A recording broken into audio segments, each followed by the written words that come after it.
Hey, Fizzler here. I built a new modern deck. Just want to do a quick deck tech about it before I test it out. Um, Huge fan of goblins, so I went ahead and built what I'd probably call the cheapest red aggro deck. Really cheap. It's Kuldotha. For those of you who don't know, Kuldotha was an old standard deck back when Ornithopter was still standard in M11. This deck is pretty much an extension of that. It revolves around lots of burn and cheap artifacts to power up your Kuldotha Rebirths and your Shrapnel Blasts to do tons of damage to your opponent. So let's go through the deck. 11 mountains. Pretty standard there. 3 Teetering Peaks. Again, pretty decent late game to pump my guys. Nothing higher than this deck that you drop is a 2-drop, so nothing is higher than a 2-drop, so you pretty much will always, unless you get this turn 1, you're pretty much always using this to pump something. Darksteel Citadel, Artifact, and Land, so that's very useful for us. Memnites, 0-drop, 1/1s. They're not even in here for protection, they're in here to get sacked. Same for the Ornithopter.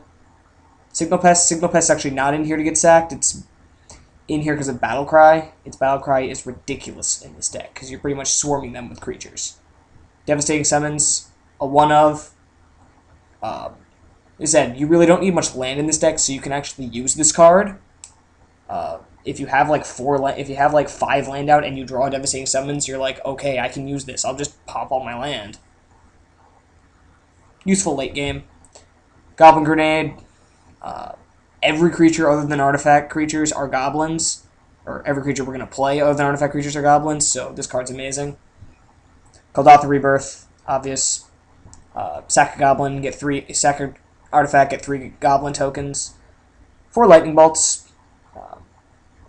Actually, I'm about to change that right now. I'm going to run 2 lightning bolts and 2 galvanic blasts.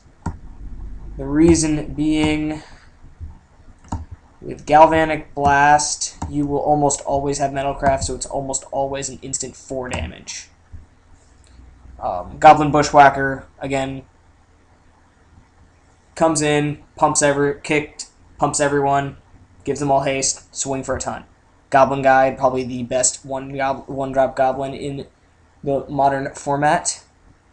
Not only has haste, but if he drops on turn 1, you can just start aggroing out your opponent. Probably another great 2-drop, enters the battlefield and you just don't pay his echo cost, so you instantly get 2 goblin tokens. Shrapnel Blast gets rid of your artifacts, deals 5 damage. Spirit Guides, exile to give you some red mana. That's the deck. The deck basically revolves around playing Kuldotha Rebirth or swarming your guy with tokens. It is an aggro deck. It is a rush deck.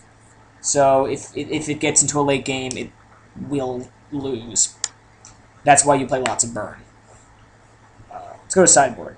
So I don't have Blood Moons, so those are not in my sideboard, but otherwise those 3 artifacts you see right here would all be Blood Moons. But I figured I'm going to make a rogue deck anyway, and I'm not spending all that money on Blood Moons, so 2 Kite Shields, 0-drop artifacts, really only in here if I need more artifacts, so I can just swap them out for maybe more, the War Marshals and have some more artifacts to sack, or the Spirit Guides to have more artifacts to sack. Galvanic Blast, the 3rd copy. Bolts, Combust, Runechanter Spike. My reasoning for this was I was really going to put another Kite Shield in, but then I thought, this card could be really useful, actually.